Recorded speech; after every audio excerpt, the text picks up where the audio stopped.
Thank you very much, everybody. Can you hear me okay? Okay. Well, firstly, I'd just like to say that, again, it's a great honor and a privilege to be here in Serbia. I think this must be my sixth trip here. And every time, my thoughts and feelings about Serbia strengthen. And the strength of and the bravery of the Serbian people. As I say, it's an honor and a privilege to be here. And thank you to the Belgrade Forum for allowing me to talk today. So I'll just read my paper here. I think probably a lot of it you've heard before about the terrible atrocities committed by NATO against the people of Serbia, Yugoslavia. So millions of people have been killed and injured and displaced by US-led imperialist wars of aggression, deadly sanctions, and so-called regime change programs. The media functions as mouthpiece for imperialism in an effort to rally world public support for imperialism's obscene obsession with power and greed and the theft of natural and human resources of targeted countries. Editor David Bowman once said, "The media's task is to invert the truth and support the illusions of democracy, including a free press."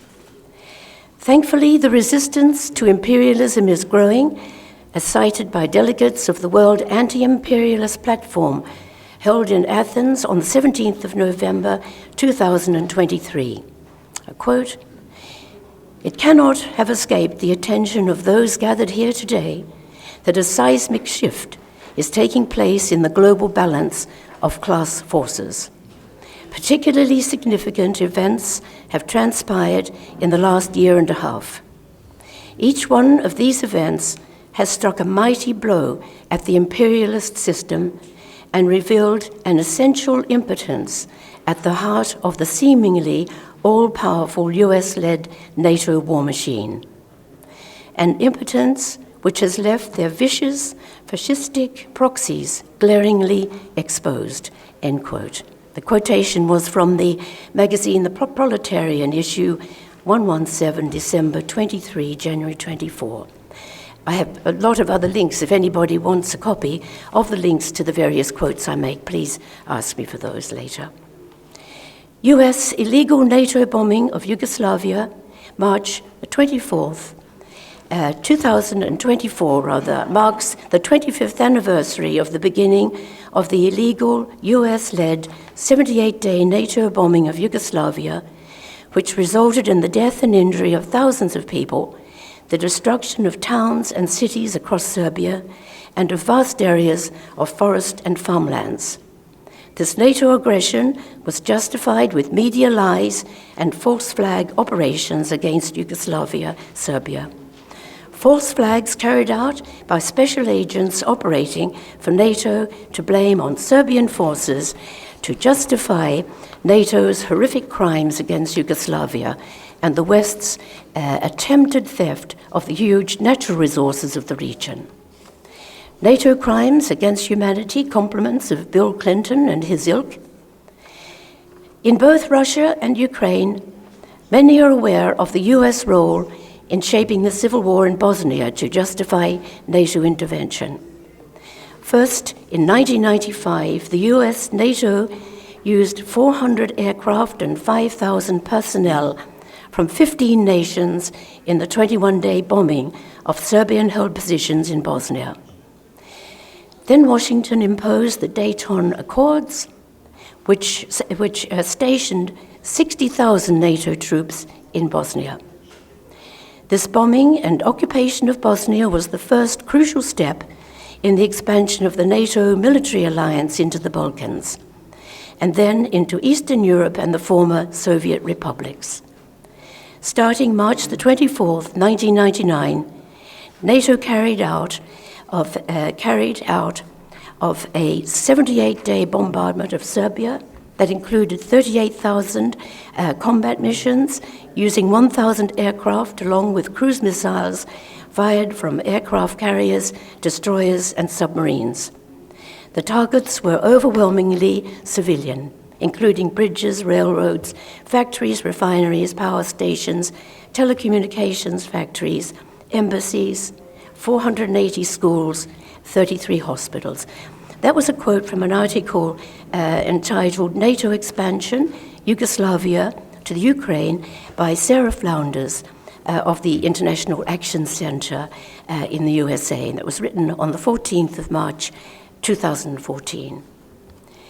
In the first 30 days alone of the 78-day aerial bombardment of Serbia in 1999, NATO destroyed 25 bridges, 16 major railway stations, 6 major roads, 7 airports, 60 bridges, tens of thousands of factories, offices, residential buildings, 55 major industrial complexes, 18 oil refineries and dumps, 65 major agricultural complexes and farmlands with livestock, 60 major manufacturing companies, 300 hectares of forests, 11 hospitals, 9 nursing homes, over 200 schools and colleges, 8 power stations and plants, 23 TV stations and radio transmitters, 11 Serbian churches, 18 medieval monasteries, over 3,000 people dead, thousands injured, 2 million people left without heating,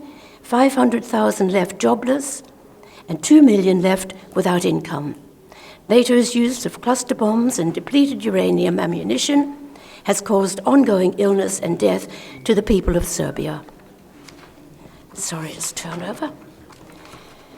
After June 1999, the International Red Cross noted some 250,000 Serbs, Albanians, and people of other ethnic backgrounds had been made homeless by NATO bombing and ethnic cleansing and terror by the NATO-sponsored terrorist force, the Kosovo Liberation Army.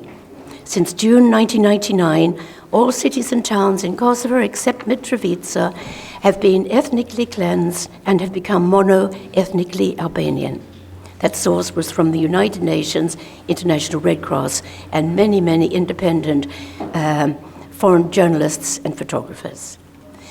In reference to Kosovo, I quote, between 1966 and 1989, an estimated 130,000 Serbs fled Kosovo because of harassment and discrimination by the Albanian majority. More than 160,000 Kosovo Serbs fled their homelands in Kosovo in 1998 to 99. That was a quote from the Irish Times on the 10th of August 1999. The hundreds of thousands of ethnic Serbian people were forced from Kosovo by Hitler, who then replaced the Serbs with thousands of people from Albania. That was a quote from Professor Carl Jacobson of the Toronto University. In the 1990s, NATO ground forces, the KLA, ethnically cleansed Serb and anti-NATO Albanian people alike from their homes in Kosovo. The horrific NATO bombardment of Serbia in 1999 also forced thousands of people from their homes in Kosovo. The Serbs did not commit a massacre in Račak, and I would advise people or refer you to the 2 articles entitled Kosovo Massacre, Fraud by Germany to Justify the Yugoslav War on the 19th of February 2012. Also refer, the Finnish experts find no evidence of Serb massacre of Albanians. And that was that was published on the 17th of January 2001. I have the links to those items if anybody wants them. And so in so-called neutral Ireland, since 2002, close to 3 million US troops en route to wars in Afghanistan and Iraq and so on have used Shannon Airport in the west of Ireland as a rest and stopover port. And there's an excellent website, it's to the shannonwatch.org, and the people there have for some years now gone to great efforts to monitor every single foreign military flight that's come through Shannon Airport, as I say, in neutral Ireland, since around 2002. All in great detail, the flight registration numbers, everything, the time and the date they've come through. A lot of rendition flights have come through as well. And it is also documented elsewhere that other civilian airports in Ireland were used by US military during the NATO bombing of Yugoslavia in 1999. The war in the Balkans was planned well before the Western media began to give its version of events from 1991, for example, and I quote, "The National Security Directive, US policy towards Yugoslavia, was issued by the White House, Washington, D.C. in 1984.